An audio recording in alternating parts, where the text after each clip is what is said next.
की है लोकसभा में रेलवे अमेंडमेंट बिल पर। मैंने कहा कि हमारी कांगड़ा घाटी में रेल के विस्तार की बहुत अधिक आवश्यकता है और उसकी जानकारी के लिए मैं आपको बता दूं कि मैंने ये जो हमारी टॉय ट्रेन है पठानकोट जोगिंद्रनगर छोटी रेल लाइन है उसके विषय में, उसको ब्रॉडगेज करने के विषय में भी मैंने बड़े ज़ोरदार शब्दों में लोकसभा में कहा था। तो उसका नतीजा ये है, मुझे रेल मंत्री जी का पत्र मिला पीछे 20 दिन पहले, उन्होंने इस लाइन का फाइनल फिजिकल सर्वे अप्रूव कर दिया है।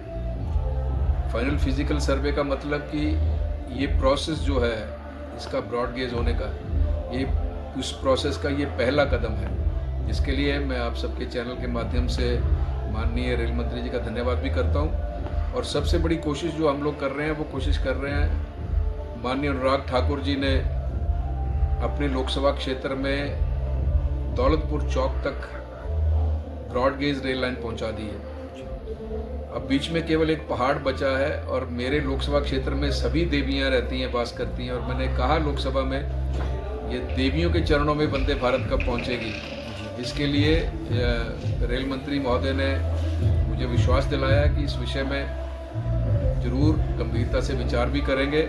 मैंने डलहौजी खजियार चंबा के विषय में भी रेल लाइन की बात की है, इंफ्रास्ट्रक्चर की बात की है, टूरिज्म की बात की है। मैंने तो यहाँ तक कहा कि ये जो केरला का जो टूरिज्म है वो बैक वाटर टूरिज्म है और लाखों करोड़ों पर्यटक वहाँ जाते हैं उस झील में रमण करने के लिए। हमारे यहाँ तो पौंग लेक इतनी बड़ी झील है, चंबा में चमेरा इतनी बड़ी लेक है। मैंने लोकसभा में ये प्रश्न किया, वहाँ क्यों नहीं, वहाँ बैक वाटर टूरिज्म क्यों नहीं हो सकता, हमारे नौजवानों को इनडायरेक्ट रोजगार क्यों नहीं मिल सकता। वहाँ तो केवल नारियल के पेड़ हैं, यहाँ तो खूबसूरत पहाड़ भी हैं, देवदार के वृक्ष भी हैं और इतना मनोरम दृश्य है। तो उसका नतीजा ये हुआ, जो ये पौंग रिजर्वायर है, पौंग लेक है, इसको हेरिटेज का दर्जा दे दिया गया है।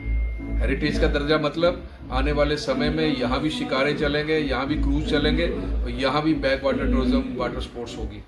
ये मुझे लगता है कि जो 6 महीने की मेरी जो मेहनत है, जो वहाँ लोकसभा में प्रश्न किए थे, उसका फल मिलना शुरू हो गया है। समय लगेगा लेकिन मुझे पूरा विश्वास है ये पूरा होगा। सर, अभी कांगड़ा रेल घाटी को जम्मू के साथ जोड़ा गया है, उसका कितना फ़ायदा देखते हैं सर? उस विषय में भी बड़े जोरदार शब्दों में हमने ये आवाज़ उठाई थी। मैं रेल मंत्री महोदय से 2 महीने पहले मिला था। मैंने कहा था कि फिरोजपुर डिवीज़न जो है इससे अलग किया जाए और एक और डिवीज़न का निर्माण किया जाना चाहिए, क्योंकि फिरोजपुर डिवीज़न के चलते सभी रेल के विस्तार के काम, रेल का जो बजट है वो उसी इलाके में लगता था। अब जम्मू के साथ हमारी इस रेल को जोड़ दिया गया है। ये एक बड़ा अच्छा और सुखद निर्णय है। आने वाले समय में आपको इसके रिजल्ट्स मिलेंगे।